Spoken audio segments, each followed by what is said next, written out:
steadily as they torn down or burned. Most of the mission movement that we hear about in Christianity talks about martyrs of times gone by.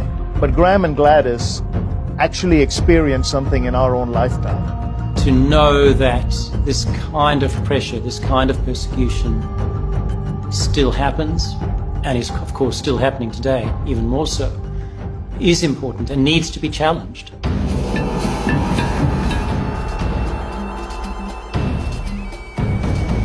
Our story takes place in a remote part of India, a town called Baripada, where Graham and Gladys served at the leprosy home to the outcast of the society for 35 years.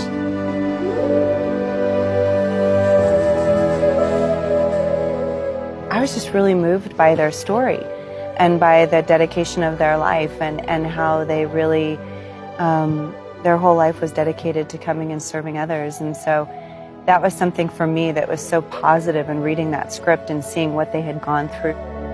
For a man to leave the comforts of Australia and come down to a tribal area and work among the destitute. They either had to be totally committed or totally insane to pick up such a project and do it. Now, when you do that, people are automatically, it's part of human nature, going to doubt your motive. If you can give up something pure and pristine and come and labor for someone else, the basic mindset is there's got to be an ulterior motive.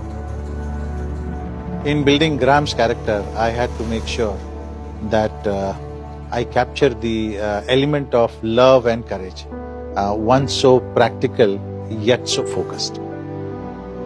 Whenever you consider a project like this that's biographical, there is more of an importance that you want to be honorable to someone's life, particularly the life of Graham Staines and all that he represented. This story it's told in a very neutral way. Just like anything else, we don't begin with an idea that we have already decided what is right and what is wrong. The story creates within its own identity a script that allows the audience to follow through another person's quest.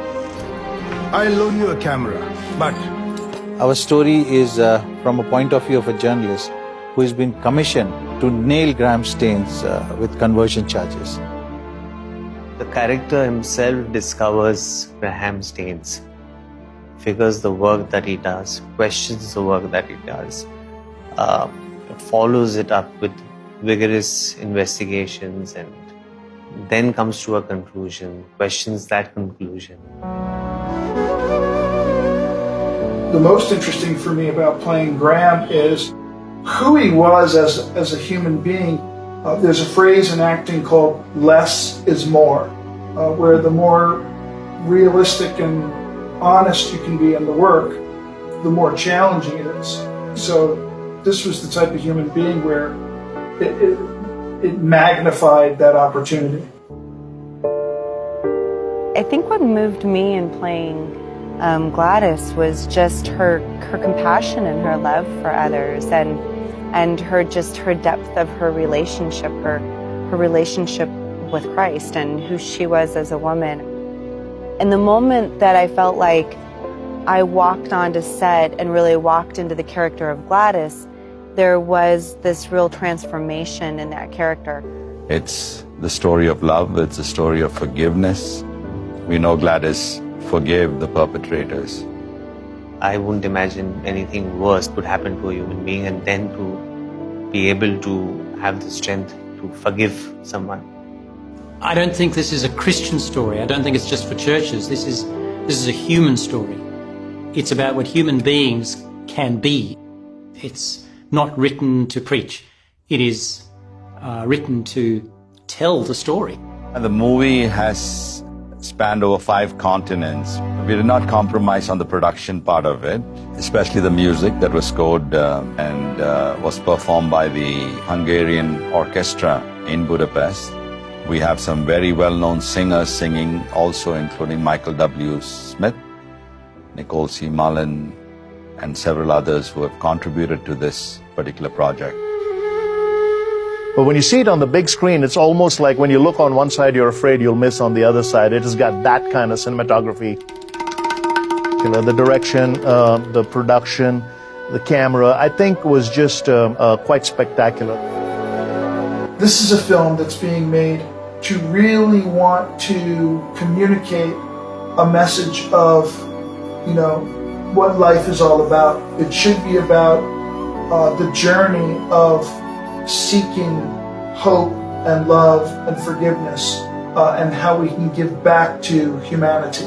You are really forced to sit back and think that, you know, this is right and this is wrong. It's black and white. There is no gray.